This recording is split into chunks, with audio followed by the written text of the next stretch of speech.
그러면 주님의 기도하고 시작하겠습니다. 성부와 성자와 성령의 이름으로 아멘. 하늘에 계신 우리 아버지, 아버지의 이름이 거룩히 빛나시며 아버지의 나라가 오시며 아버지의 뜻이 하늘에서와 같이 땅에서도 이루어지소서. 오늘 저희에게 일용할 양식을 주시고 저희에게 저희에게 잘못한 잘못한 일을 일을 저희가 저희가 용서하오니 우리 저희 저희 죄를 죄를 용서하시고 용서하시고 저희를 저희를 유혹에 유혹에 빠지지 빠지지 않게 않게 하시고 하고 악에서 악에서 구하소서. 구하소서. 아멘. 아멘. 성부와 성자와 성령의 이름으로 아멘. 아멘. 네, 반갑습니다. 네, 한 주간 잘 보내셨나요? 네. 예. 지난주 우리는 54항부터 시작되는 가톨릭 교회 교리서를 살펴보았지요. 먼저 복습부터 이렇게 하고 오늘 내용을 또 나가도록 하겠습니다. 네. 자, 54항. 54항부터는 가톨릭 교회 교리서가 하느님의 계시를 어떻게 정리하였는지 그리고 또 가르치고 있는지를 드러내 보여주고 있습니다. 물론 이 하느님의 가르침, 계시에 대한 이 가톨릭 교회 교리서의 가르침은 성경을 기반으로 하고 있기에 성경에 쭉 흘러가고 있으면 알 수 있어요. 그래서 54항부터 55항까지는 원역사, 성경에서 1장부터 아브라함 부르심 전까지죠. 원역사. 그리고 그 원역사 안에 노아의 계약도 이렇게 포함되어 있습니다. 우선 54항부터 55항까지는 1장부터 노아의 계약 전까지, 그리고 56항부터 58항까지는 노아의 계약, 그리고 59항부터 61항까지는 아브라함의 계약, 그리고 이제 62항부터는 이스라엘의 계약, 이렇게 현재 정리되어 있음을 확인할 수 있습니다. 그럼 우선 54항은 하느님께서 창조 때 원조들에게 당신 자신을 드러내 보이셨다라고 54항은 가르치고 있어요. 근데 이 재미난 사실은 원조에 대해서 54항은 가르치는데 이 인용된 성경 말씀이 창세기가 아니라 로마서의 말씀이 인용되고 있음을 우리가 또 살펴보았죠. 이것은 구약에서 드러난 하느님의 계시가 신약에 와서 온전히 드러나게 되었기 때문에 그렇다라는 것이었습니다. 그리고 55항, 하느님의 계시는 원조들의 원죄에도 불구하고, 원조들이 죄를 지은 그 원죄에도 불구하고 단절되지 않았으며 선업의 한관이들에게 주어진다라고 가르치고 있습니다. 그리고 노아의 계약 56항부터죠. 노아의 계약 56항을 보면 하느님께서는 이제 노아와 계약을 맺으시고 지방과 언어와 시족과 민족에 따라 퍼져나간 백성들을 구원하고자 하십니다. 그래서 노아의 계약은 지방과 언어와 시족과 민족에 따라 퍼져나간 백성, 한마디로 줄이면 이방인들을 구원하고자 하는 그 내용이 이 노아의 계약의 골자다라는 것이죠. 그리고 57항은 그렇게 다양하게 퍼져나간 이유는 민족들이 인류의 교만을 통제하기 위한 것이다 라고 57항은 가르치고 있고, 그리고 58항은 노아의 이 계약이 세상 끝날까지 유효하다라는 것을 가르칩니다. 그러면서 성경에 나오는 대표적인 의로운 이방인들을 예를 들었어요. 멜키체덱, 욥, 아벨과 노아, 다니엘. 다 이방인임을 우리가 살펴보았습니다. 그리고 59항은 또 아브라함의 계약을 이야기하는데 하느님께서는 이제 흩어진 인류, 그 이방인들 안에서도 특히 아브라함을 부르시어 그와 계약을 맺으셨다. 아브라함과 계약을 맺으신 이유가 60항에 나오죠. 이제 아브라함을 통해서 새로운 백성들을, 약속의 선택된 백성들을 이제 아브라함부터 쭉 이렇게 나오게 될 건데, 그들을 중심으로 해서 이제 이방인이 신앙인으로 접목될 수 있도록 하기 위해 예, 하느님께서는 아브라함과 계약을 맺으셨습니다. 61항 구약의 성조들과 예언자들은 교회 모든 전례에서 성인으로 공격받는다라고 했죠. 그 다음에 62항 여기서부터는 이스라엘과 맺은 계약의 내용인데 하느님께서 이스라엘과 계약을 맺으시고 당신 자신이 누구신지 구체적으로 드러내셨으며 또 약속된 구세주를 기다리게 하셨습니다. 네, 여기까지 우리가 지난 시간 했던 내용이에요. 이제 문제 11번부터 보면서 또 차근차근 하나씩 해 나가도록 하겠습니다. 네, 오늘은 앞에서부터 이렇게 한 번씩 하죠. 네, 홍베로니카 자매님, 네, 11번. 아브라함의 신앙 안에서 이스라엘 그리스도인들에게 마통격인 백성은 어느 백성인가요? 네, 11번. 네, 이스라엘 백성입니다. 네, 감사합니다. 네, 너무 쉽죠, 이 문제. 네, 이스라엘 백성. 이 문제는 64망을 기준으로 했어요. 64망. 네. 그래서 우리 교재에도 딱 나와 있죠. 여기 마턱격인 백성이다. 이스라엘 백성. 우리 그리스도인들한테 형이다. 이렇게 보면 됩니다.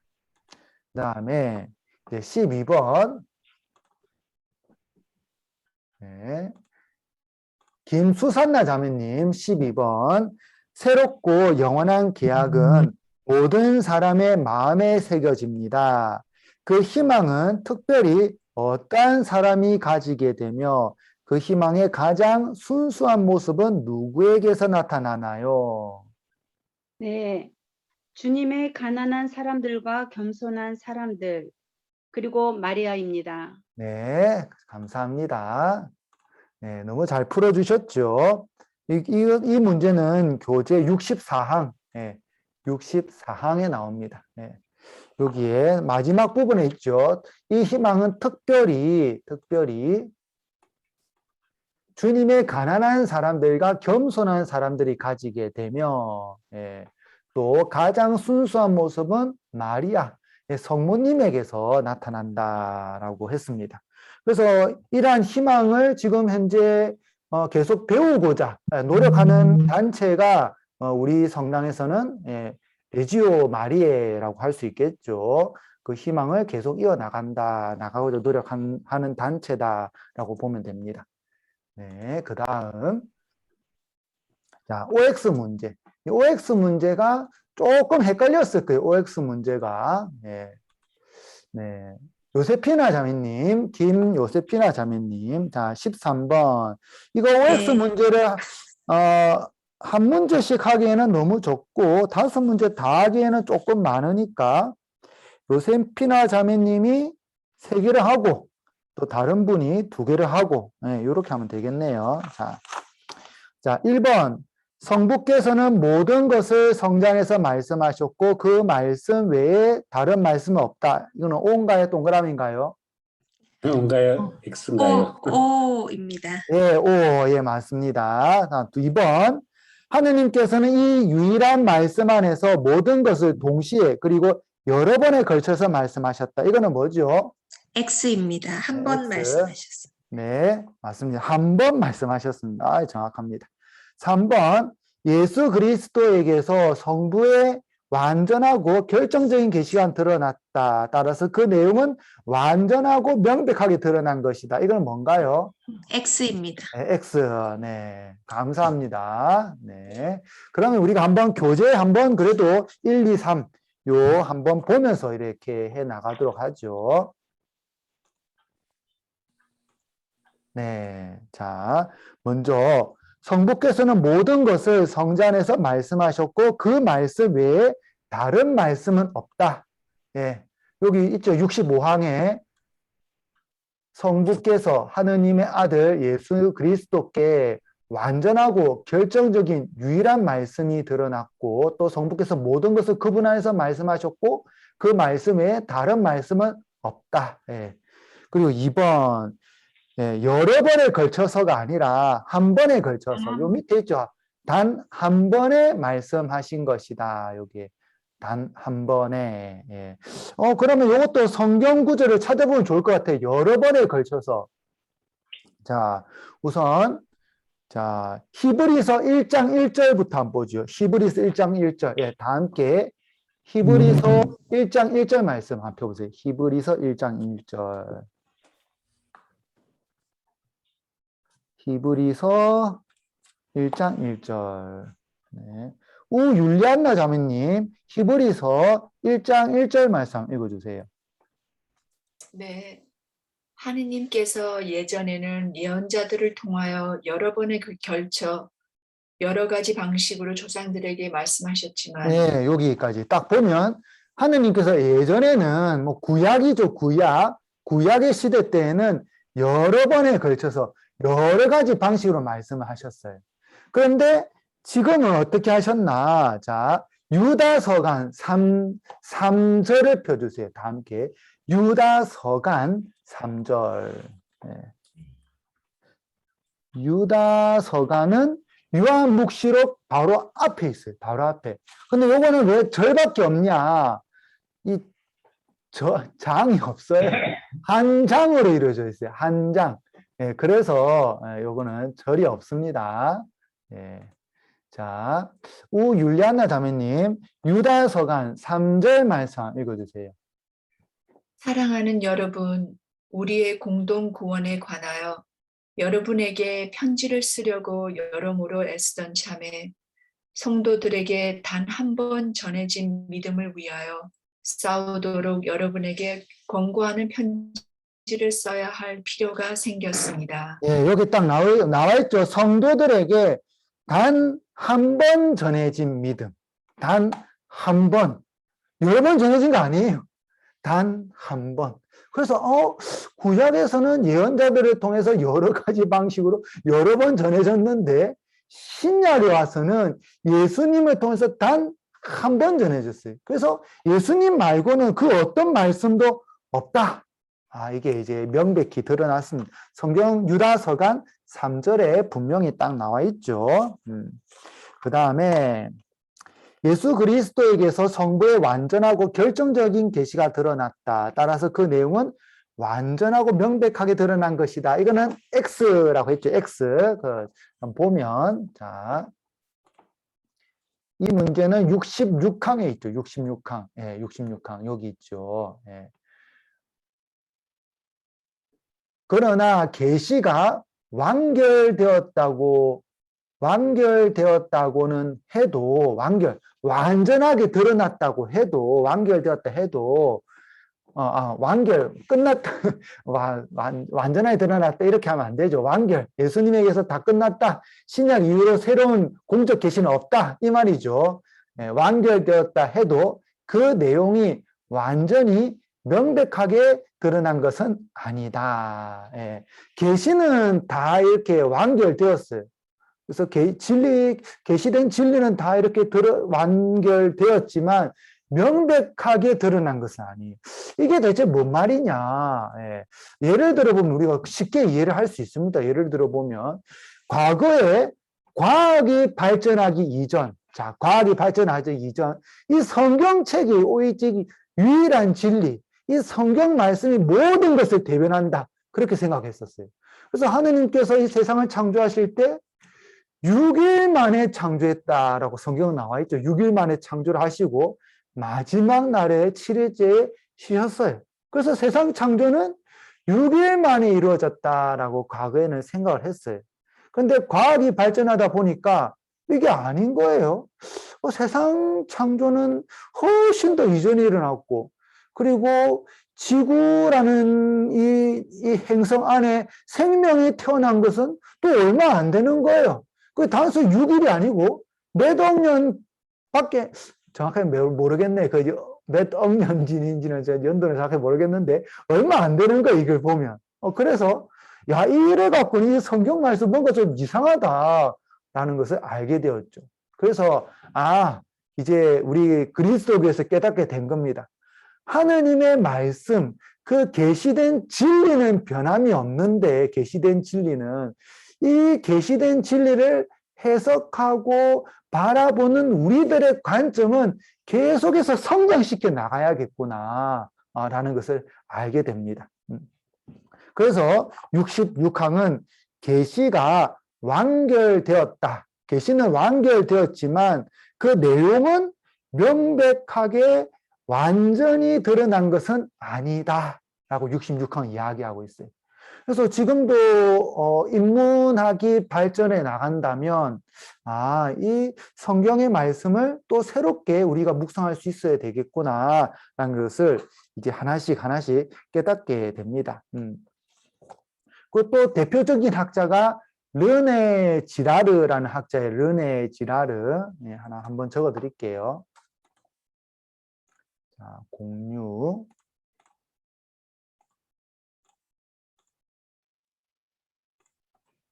네, 대표적인 또 인문학자 르네 지라르. 프랑스 인문학자인데 르네 지라르는 소설 속에 나오는 인물들에 대해서 연구를 했어요. 왜 소설 속의 인물들은 이런 행동을 할까? 소설 속의 이 인물은 또 왜 이런 심리 상태에 있을까? 뭐 한마디로 표현하면 소설 비평가였죠. 소설 비평가. 그렇게 소설을 비평하면서 인물들을 분석을 했어요.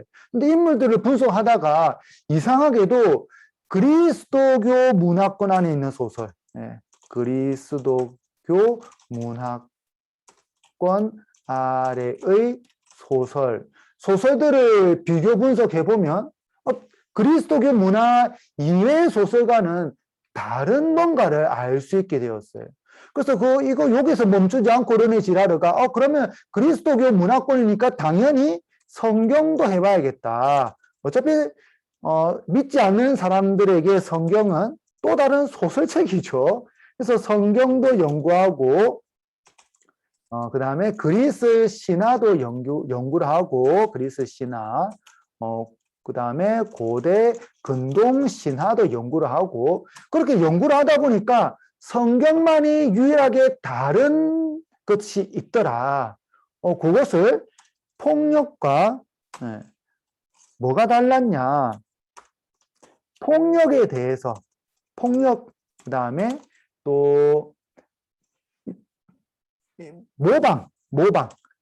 모방이라는 이 관점으로 성경을 이야기하게 돼요.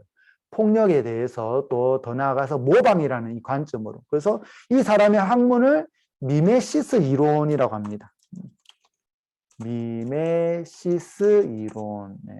이 모방에 대해서 계속 연구를 하다 보니까 폭력이라는 것이 나오는데 이 폭력을 또 어떻게 드러내느냐 아니면 그 감추느냐 그 우리 사람들 사이에서 이 사람들과의 관계에서 나타나는 여러 가지 뭐 폭력들, 진짜 주먹 다짐의 폭력도 있을 것이고 감정 싸움의 폭력도 있을 수 있을 것이고 그 다양한 폭력들, 그 폭력들을 대하는 방식이 신화와 성경은 다르더라.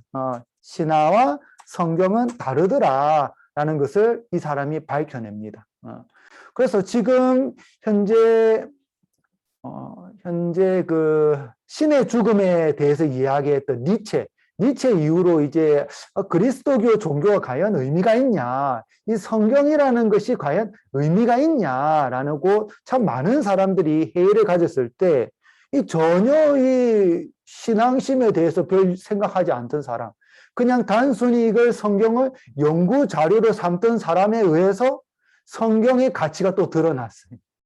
그래서 지금 유럽에서는 뭐라고 평가하고 있냐? 르네 지라르가 그리스도교를 구원했다. 이렇게 평가합니다. 재밌죠? 예수님께서 사람을 구원하셨는데, 예수님께서 사람을 구원하셨는데, 지금은 르네 지라르가 그리스도교를 구원했다. 이렇게 이제 평가하고 있어요. 그래서 이 사람의 책은, 르네 지라르의 책은 지금 한국어로도 많이 번역되어 있습니다. 그래서 인터넷에 들어가서 르네 지라르 따다닥 검색해서 탁 엔터를 치면 한국어로 번역된 게 쪼라락 나와요. 그래서 한번 사서 읽어보시면 내가 그래도 인문학 쪽으로나 좀 관심이 있는데 내가 그래도 좀 뭔가 이 성경을 조금 새로운 관점으로 보고 싶은데 이런 분들 한번 읽어보시기를 추천해 드립니다. 물론 쉽지는 않습니다. 그래서 뭐 그렇다고 너무 어려워가지고 이게 이해가 안 될 정도로 어렵다. 그렇지도 않아요. 재미난 것이 인문학자인데 별로 신앙심이 그렇게 신앙심으로 이 책을 적은 성경을 연구한 것도 아닌데 성경을 정말 깊이 있게 분석하고 있다는 것, 깊이 있게 바라보고 있다는 걸 그걸 느낄 수 있습니다. 자, 그 다음 자, 이제 4번, 5번이죠. 13번 문제의 4번, 5번. 네. 필립 형제님. 네, 필립 형제님. 자, 세월이 흐르는 동안 사적 계시들이 있었고 그중 교회의 권위로 받은 것이 있었다. 그러나 이것들은 신앙의 유산에 속하지 않는다. 자, 이것은 O인가요, X인가요? O입니다. 네. 67항에 해당됩니다. 네, 맞습니다. 그 다음에 계시와 계신들은 구분된다. 이것은 O인가요, X인가요? O입니다. 네, 감사합니다. 너무 정확하게 잘 맞추셨어요. 네, 세월이 흐른 동안 사적 계시들이 있었고 그 중에 교회가 공식적으로 인정한 계시들이 있었어요. 뭐 대표적인 사적 계시들이 성모님 발현이죠. 가달루페에서의 성모님 발현, 파티마에서의 성모님 발현. 교회가 공식적으로 인정을 했어요. 하지만 이것은 신앙의 유산에 속하는 것은 아니에요. 신앙의 유산에 속한다면 이것은 우리 믿음의 대상이 되어야 되고 그 믿음의 대상이 되기 때문에 뭔가 우리 믿음에 있어서 또 새로운 계시들이 주어졌다라고 이렇게 이야기를 할 수밖에 없는 그런 결과로 나와요. 근데 성모님은 우리 믿음의 대상은 아니죠. 공경의 대상이죠. 공경의 대상. 그래서 이 67항에서도 이 부분에 대해서 분명히 이야기하고 있습니다. 첫째 줄이죠. 첫째 줄. 세월이 흐르는 동안 이른바 사적 계시들이 있었고 그 중에 어떤 계시들은 교회의 권위로 인정받기도 하였다. 예.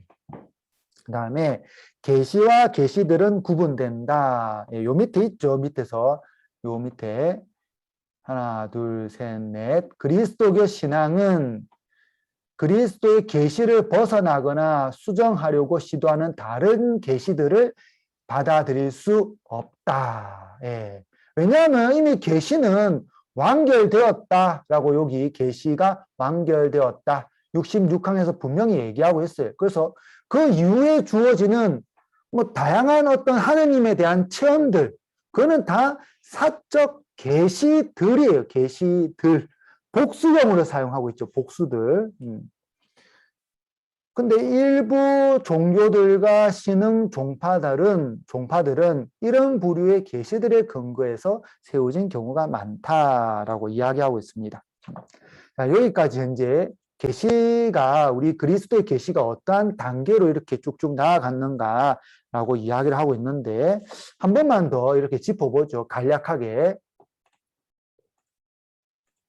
자, 그리스도교의 계시들은 첫 번째 노아의 계약이 있었고 두 번째 아브라함의 계약, 세 번째 이스라엘의 계약, 네 번째 예수님의 계약. 네. 이렇게 보면 됩니다. 총 4단계에 걸쳐서 계약이 있습니다. 네. 자, 그러면 노아의 계약, 이방인 구원, 네, 그 다음에 아브라함의 계약, 구심점, 이방인 흩어져 있는 백성들을 보고자 하는 그 구심점이고, 이스라엘의 계약, 네, 구세주를 보내주시겠다는 약속, 구세주에 대한 약속, 그리고 하느님을 다시 보여주심. 네. 이미 하느님께서 계속 보여주셨는데 이제 백성 전체들에게 보여주셨다. 뭐 그런 의미로 보면 되겠죠. 그다음에 구세주에 대한 약속, 그다음에 예수님의 계약의 완성, 계약의 완성. 예. 자, 이렇게 단계적으로 보면 됩니다. 이방인의 구원, 구심점, 구세주에 대한 약속, 그다음에 계약의 완성. 이거는 갈로 넣을까요?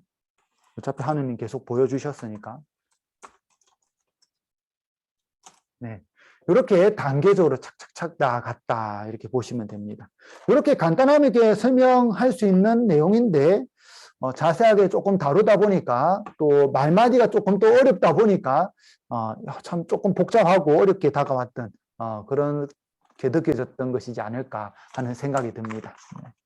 자, 이제 9월 24일에 나간 숙제, 오른쪽 상단에 9, 오른쪽 상단에 9라고 적혀 있죠. 74항에서 84항까지의 내용 이제 살펴보도록 하겠습니다. 자, 문제 1번. 네. 네, 김계순 대레서 자매님 문제 1번. 다음 빈칸을 채워주세요. 네, 채워주세요. 예, 소리를 켜야 됩니다. 소리. 예, 음소거. 네. 예, 화면을 끄면 안 돼요. 소리를 클릭해서 마이크를 이렇게 한번 더 눌러주셔야 돼요. 네.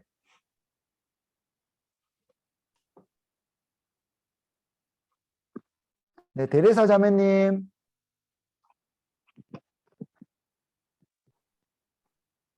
네, 방송 사고가 생겨서.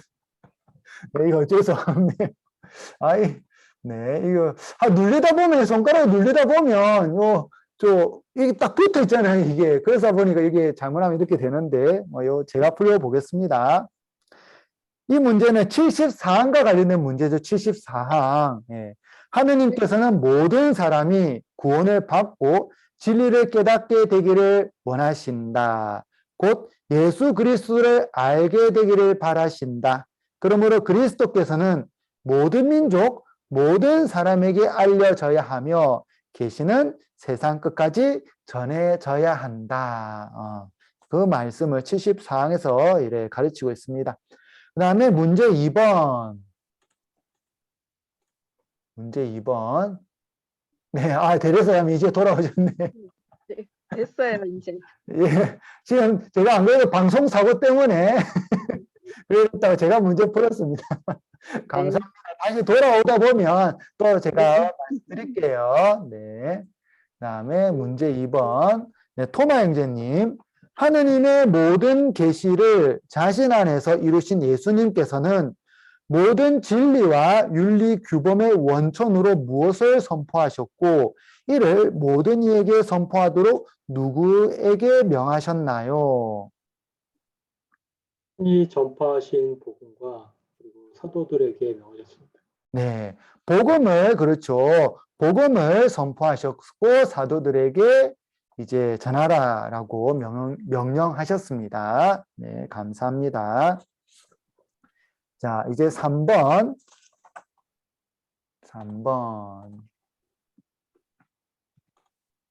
네, 이로사 자매님.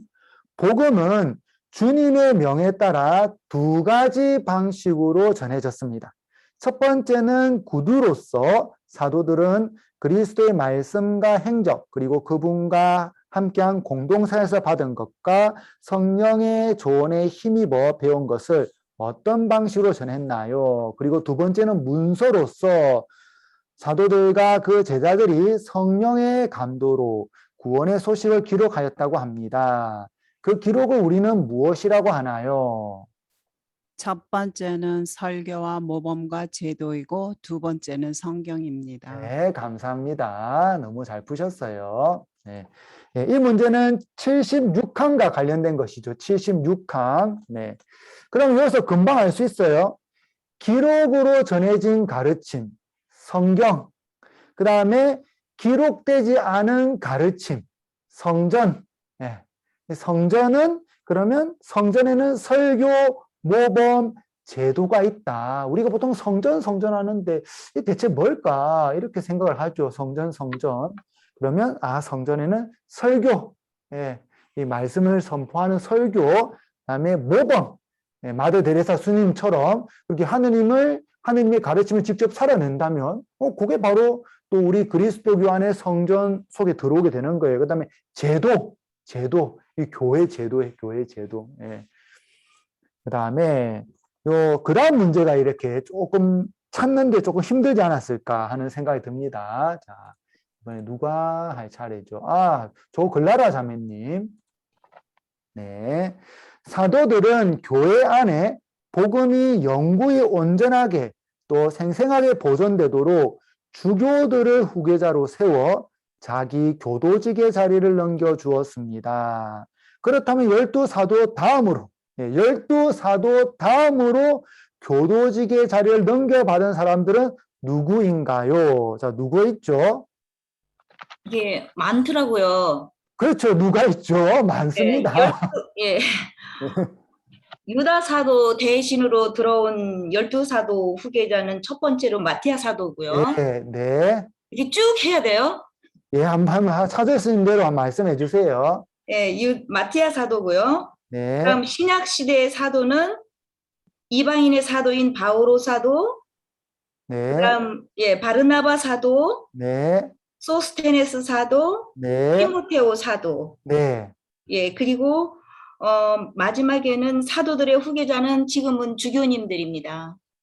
예, 감사합니다. 너무 잘 맞추셨어요.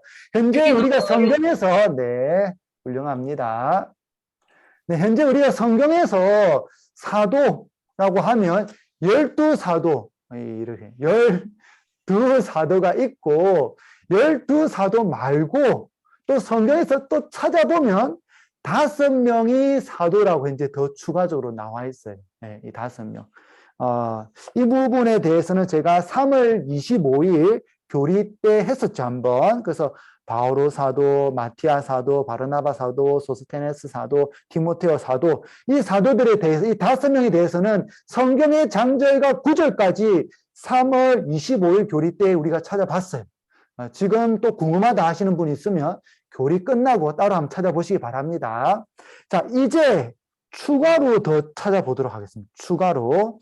자, 먼저 티토서 1장 4절을 펴보세요. 티토서 1장 4절. 티토에게 보낸 서간 1장 4절. 티토.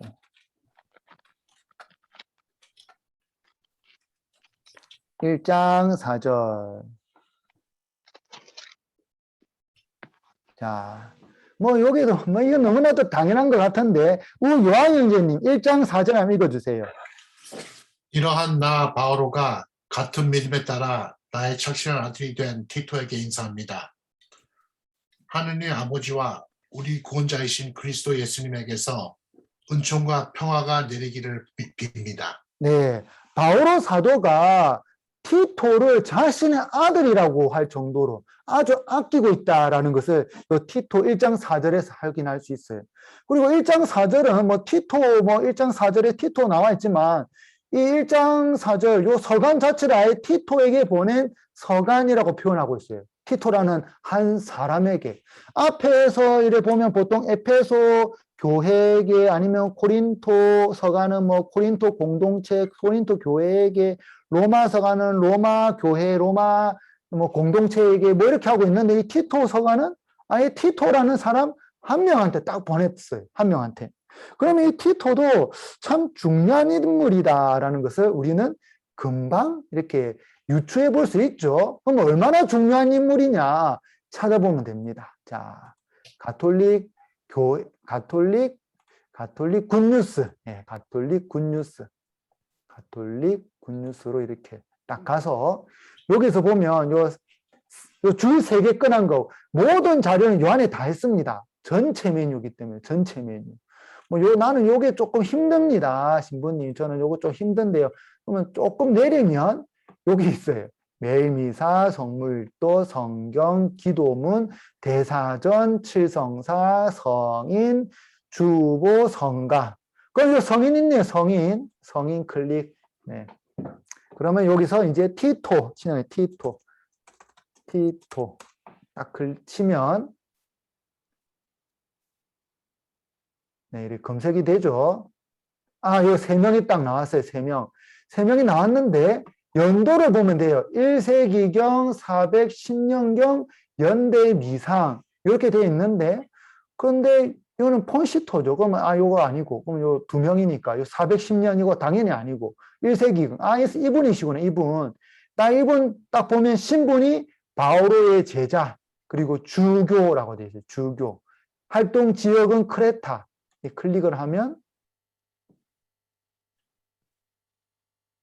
예, 요 쭉 나오죠. 그러면 이분은 크레타 지역의 주교구나. 요 쭉 읽어보면 돼요. 쭉 읽어보면. 읽어보면 여기 나와요. 그러면 티토 성인은 크레타 지역의 주교.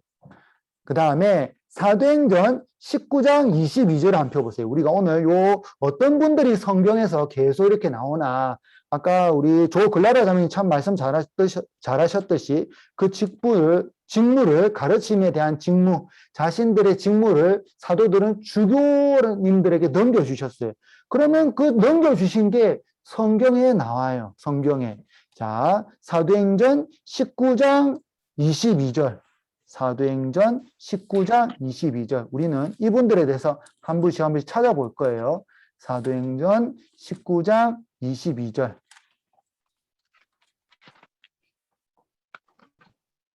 자, 우요한 형제님 사도행전 19장 22절 한번 읽어주세요. 그래서 그는 자기의 협력자들 가운데에서 티모테오와 에라스토스 두 사람을 마케도니아로 보내고 자기는 얼마 동안 아시아에 더 머물렀다.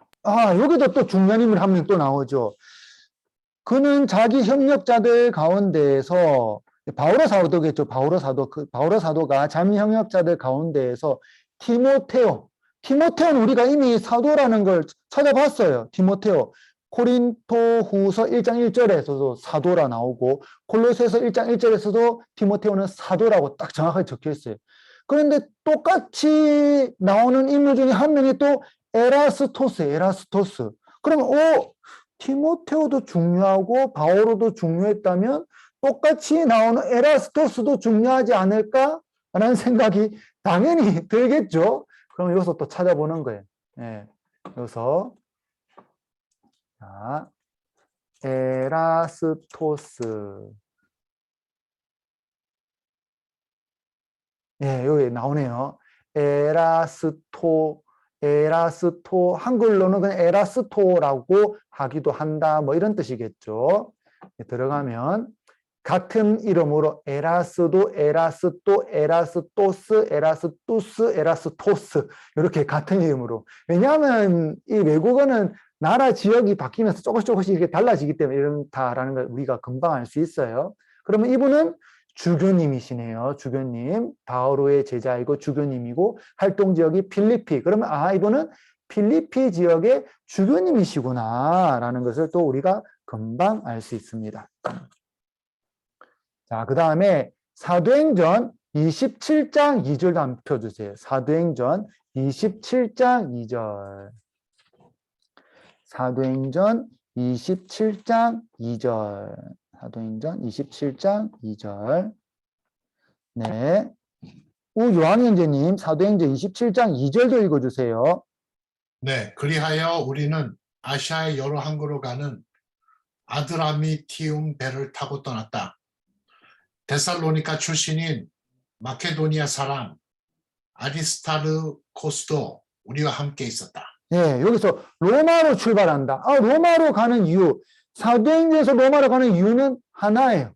바오로 사도가 이제 황제에게 항소를 하고 로마에서 복음을 선포할 거예요. 근데 우리는 알고 있죠. 바오로 사도는 거기서 잡혀가지고 순교해요. 바오로 사도의 마지막인데 정말 힘도 다 빠지고 하느님 말고는 아무것도 가진 게 없는 그런 사람을 따라가요.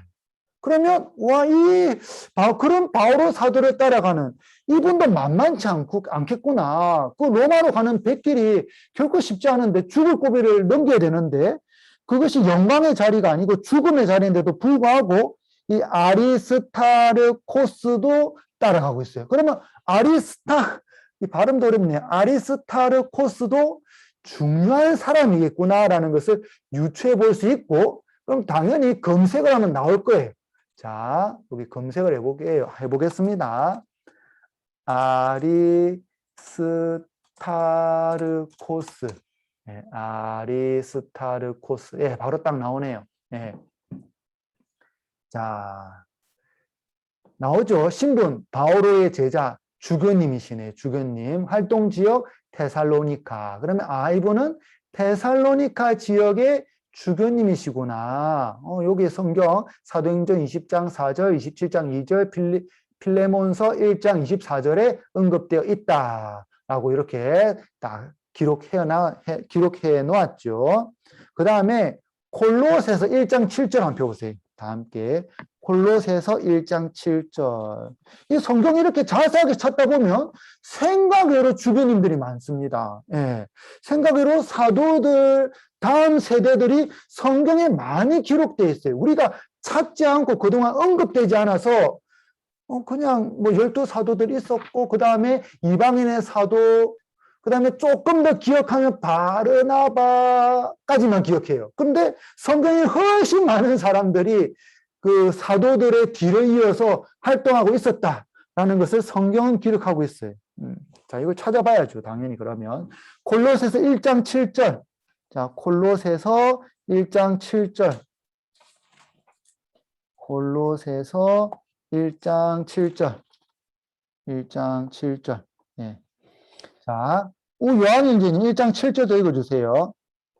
여러분은 하느님의 그 은총을 우리가 사랑하는 동료 중 에파프라스에게 배웠습니다. 그는 여러분을 위하여 일하는 그리스도의 충실한 일꾼이며. 네, 1장 7절, 콜로새 1장 7절 굉장하죠. 네. 하느님의 은총을 에파프라스에게서 배웠대요. 하느님의 은총을 배웠대요. 그러면 이 에파프라스라는 이 분은 하느님의 은총을 사람들에게 가르쳐주고 그 은총이 어떠한 것인지를 직접 느낄 수 있도록 해주는 그런 중요한 사람이겠구나라는 것을 알 수 있습니다. 그러면 또 검색하면 또 나오겠다라는 것이 딱 느낌이 바로 오죠. 이 성경을 우리가 자세하게 읽으면 이런 거 하나씩 다 찾을 수 있어요. 자, 에파프라스, 요 있네. 에파프라스 바로 나오네요. 요 검색. 네, 요 있네. 에파프라스. 네. 이분은 콜로새에서 활동을 하셨고, 그 다음에 주교님이시면 바오로의 제자이고, 그러면 콜로새 지역의 주교님은 에파프라스였구나, 이 당시에. 이것도 나오죠. 콜로새서 1장 7절에 언급되어 있고, 그 다음에 쭉 읽어 나가보면 필레몬서에도 언급되어 있고, 그 다음에 콜로새서 4장에도 언급되어 있는데, 요 있네요. 콜로새서 4장에도 언급되어 있고, 네. 콜로새서 4장, 그다음 필레몬서 1장, 곳곳에 성경 곳곳에 언급되어 있다라는 것을 알 수 있습니다. 다음에 한 분 더 또 찾아보죠. 콜로새서 4장 9절 한번 읽어봐 주세요. 다 함께 펴주세요. 콜로새서 4장 9절. 이분은 참 중요한 것 중에 하나가 성경에서, 자, 아까 제가 성경 티모테오 성인이 에페소의 주교였다라는 것을 우리가 알고 있어요. 3월 달에 배웠어요. 에페소의 첫 번째 주교는 티모테오 성인이다. 티모테오 서간을 적은 티모테오 성인이다. 티모테오 서간을 적은 건 아니죠.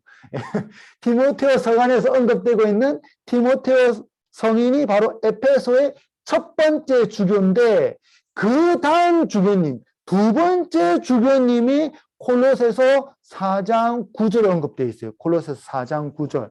자, 4장 9절 요한현진님 읽어주세요.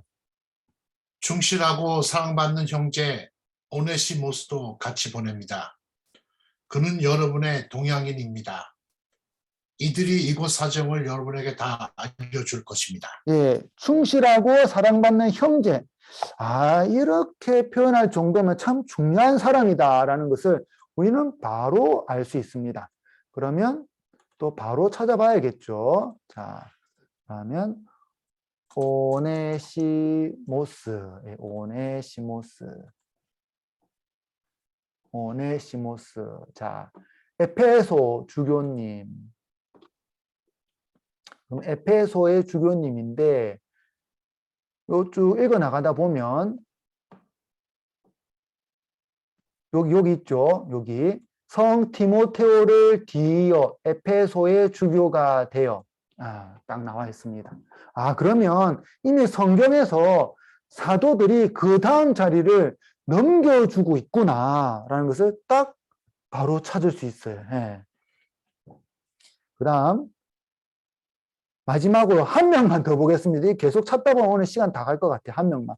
에페소서 6장 21절. 에페소서 6장 21절. 에페소서 6장 21절. 에페소서 6장 21절. 네, 바로 앞쪽에 있죠. 네, 우유왕형제님 에페소서 6장 21절 한번 읽어주세요. 내 사정이 어떠한지, 내가 무엇을 하고 있는지 여러분도 알 수 있도록 주님 안에서 사랑하는 형제이며 충실한 일꾼인 티키코스가 모든 것을 알려줄 것입니다. 예, 티키코스가 모든 것을 알려줄 거래요. 정말 믿을 만한 사람인가 봐요. 바오로 사도에게 있어서. 그러면 티키코스가 모든 것을 알려줄 정도면 이 사람도 뭔가 있겠구나라는 것을 우리는 금방 유추할 수 있습니다. 그러면 또 여기서 티키코만 해볼까요? 티키코라 돼 있네요, 진짜. 그러면 이분은 바오로의 제자, 주교, 이분은 또 파포스라는 지역의 주교님이셨다라는 것을 우리는 알 수 있습니다. 이렇게 초대 교회가 확장되면서 열두 사도는 예수님의 가르침을 전하기 위해 주교를 임명하였고 그에 대한 단서를 우리는 신약 성경에서 찾을 수 있습니다. 그럼 이제 주교라는 단어의 어원과 그 어원이 어디서 유래했는지도 한번 좀 살펴보도록 하겠습니다. 사도는 보냄을 받은 자들, 보내지는 받은 자, 어포스토로스 보냄을 받은 자. 그런데 이 주교라는 단어는 대체 뭘까? 그리고 이 주교라는 단어는 또 유래가 어디서기에 자꾸 그 사도들의 다음 자리들을 자꾸 주교라고 하나? 우선 주교는 라틴어로 에피스코푸스라고 합니다. 에피스코푸스.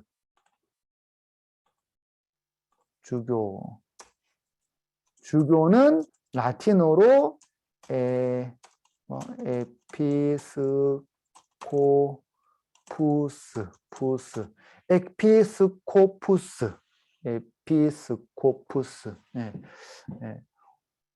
샌루이스 오비스포 있죠. 샌루이스 오비스포.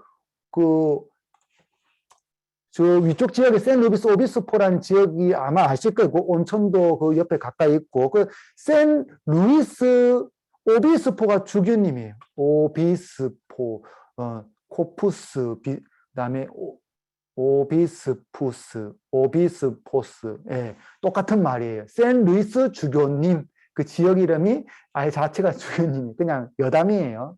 자, 우선 라틴어로 에피스코푸스라고 하는데 여기서 에피는 뜻이 넘어서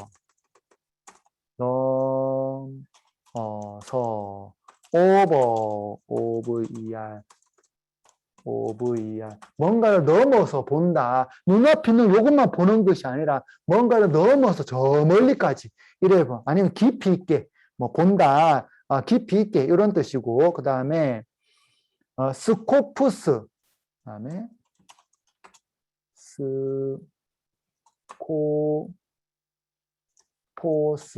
스코포스 딱 뭔가 느낌이 오죠. 텔레스코푸스 이런 거 이거 무슨 뜻이냐?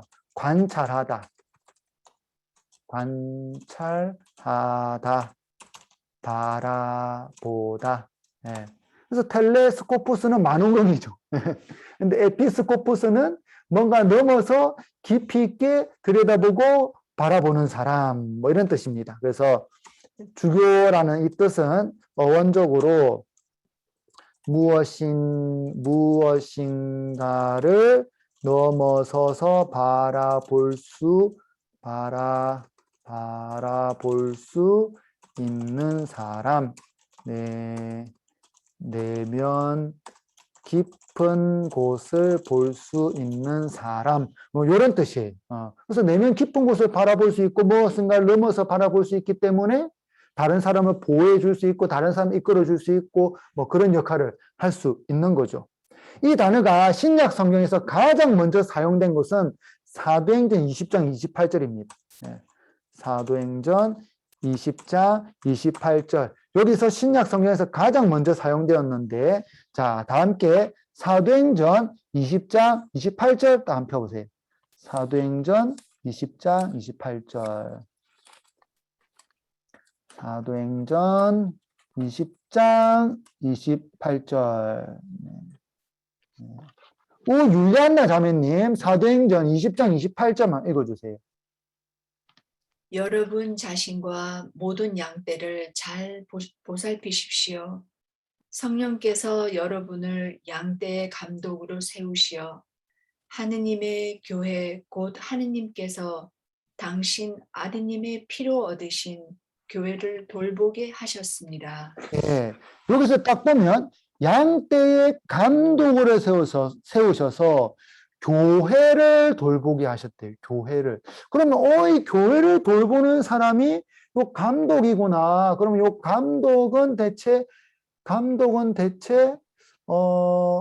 이 히브리어가 뭐냐? 요거는 우리가 금방 또 찾을 수 있죠. 당연히. 자, 히브리어가 제가 뭐 말했지만 에픽스코푸스라 말했지만 우리가 이제 히브리어도 볼 수 있어요. 왜냐하면 히브리어가 이미 영어로 다 이렇게 분석이 되어 있기 때문에 쭉 읽어 나가 보면 그 감독은 요 있네요. 에피스코포우스. 예. 오버시어. 예. 넘어서 보는 사람, 뭔가를 깊이 있게 볼 수 있는 사람이라는 것을 알 수 있습니다. 아, 그러면 이 감독은 그렇게 교회를 돌보는 사람이구나. 예, 교회를 돌보는 사람. 예, 20장 28절에서 이 감독은 교회를 돌보는 사람이라는 것을 우리는 알 수 있습니다. 그냥 교회를 돌보는 것이 아니라 양떼를 보살피듯이 양떼를 보살피듯이 교회를 돌보는 사람. 예수님께서 베드로 사도에게 내 양들을 잘 보살펴라. 내 양들을 잘 보살펴라. 뭐 그렇게 말씀하셨죠. 그러면 중요한 자리다라는 것을 금방 알 수 있습니다. 그리고 이 단어가 가장 결정적으로 사용된 것은 베드로전서 1장 25절, 2장 25절이에요. 베드로전서 2장 25절. 대체 베드로전서 2장 25절에 무슨 말씀이 있길래 이 에피스코푸스가 가장 결정적으로 사용되었나? 그러면 펼쳐보면 되죠. 자, 베드로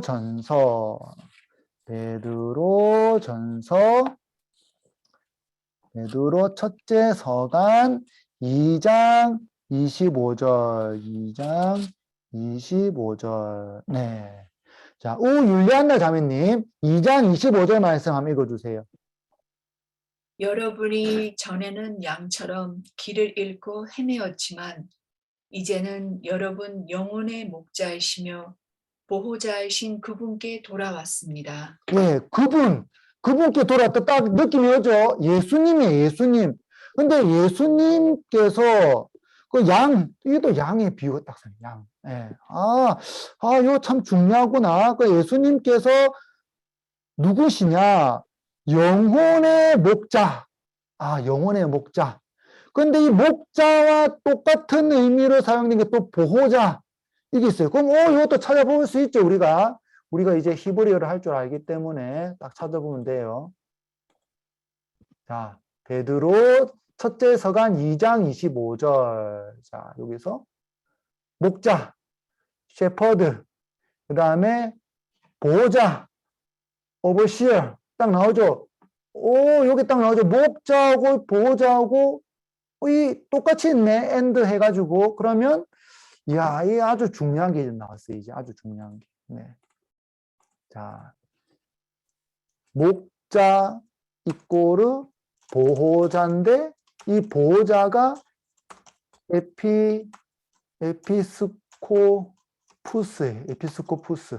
에피스코푸스. 그런데 요 단어가 누구한테 사용되고 있냐? 예수님한테 사용되고 있어요. 그러면 예수님은 첫 번째 주교님이시구나. 예수님은 첫 번째 주교. 성경이 예수님을 에피스코푸스라 하고 있어요. 성경이. 그래서 예수님은 첫 번째 주교님이시기 때문에 흔히 대문자로 에피스코푸스라고 하고 그 뒤에 이어오는 주교님들을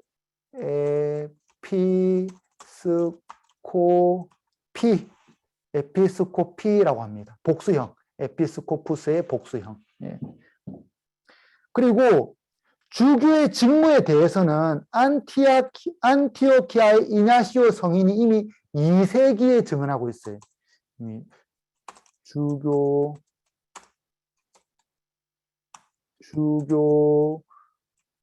직무에 대해서는 안티오키아의 이냐시오 성인이 2세기 초에 증언하고 있다라는 것이죠. 2세기 초에.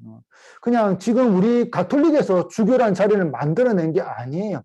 성경에 이미 예수님이 에피스코푸스라 했고, 그리고 사도들의 자리를 넘겨받은 사람들을 교회 공동체는 주교들, 그 사람들을 모아서 주교들이라고 했고, 2세기 초에 이 에피스코피는 어떤 일들을 해야 되냐라고 이미 가르치고 있었어요. 이런 일을 해야 된다, 너희들은. 라고 이 이냐시오 성인께서 말씀하고 계십니다. 이 성인은 또 이 자료는 어디서 찾을 수 있냐? 마그네시아인들에게 보낸 서간 6장 1절에서 찾을 수 있습니다. 이 주교님들의 뒤를 이어서 LA 대교구는 호세 고메즈 주교님이 하고 있고, 부산교구는 이제 손삼석 요셉 주교님이 하고 계십니다. 자, 오늘 여기까지 하면 될 것 같아요. 벌써 시간이 9시가 됐네요. 자, 여기까지 하는데 혹시 궁금한 거나 질문사항 있나요? 네. 자, 이렇게 쭉 성경을 찾아보고 우리 주교님이 어디서 이렇게 유래되었나, 이 단어가 또 어디서 유래되었나라는 걸 보면, 이렇게 또 유래되었구나라는 것을 또 알 수 있습니다. 자, 그러면 오늘 여기까지 하고 강복 드리겠습니다. 성부와 성자와 성령의 이름으로 아멘. 주님께서 여러분과 함께 또한 사제의 영과 함께 전능하신 천주 성부와 성자와 성령께서는 여기 있는 모든 이에게 강복하소서. 아멘. 성부와 성자와 성령의 이름으로 아멘. 수고하셨습니다. 감사합니다. 네, 다음 주 목요일에 또 뵙도록 하겠습니다. 네, 감사합니다. 네.